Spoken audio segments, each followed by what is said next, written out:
हाय मित्रांनो, नमस्कार. पुन्हा नवीन एक व्हिडिओमध्ये आपलं सरचे स्वागत करत आहेत. मी पुन्हा आलो आहे जांभळं तोडण्यासाठी. बघा, खूप सारी जांभळे ती. हे बघा, माझा मुलगा पण जांभळीवरती गेलेला आहे. Hi guys. आणि तो जांभळा तोडण्यासाठी आलेला आहे.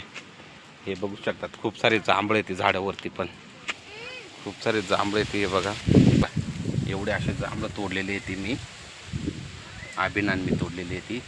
आमची बाकी कंपनी जांभळं तोडण्यासाठी पुढे गेलेली. हे बघा, आम्ही फॅमिलीसहित आलेलो आहे जांभळं तोडायला. हां, एकदम जांभळं दिसतात, एकदम परिपक्व जांभळे ती. सर्व आमची गँग आहे बघा जांभळं तोडायला एकदम. आता मी नवीन जांभळीवरती चढत आहे. इथे तुम्ही चढण्याचा प्रयत्न करू नका. जांभळ ही ठिसूर असते, ज्याला चढता येते त्याने जांभळीवरती चढायचे. प्रॉपर जांभळीच्या झाडावरती आलेले आहे बघा. खूप सारे जांभळं लागलेले ती. हे बघा, मी पण जांभळीच्या झाडावरती. मी आता जांभळ हलकावतो आणि मग खाली जांभळीमधून खाली जांभळं पडणार आहेत खाली. हे असं बघा, असे ना खाली जांभळं पडतील बघा.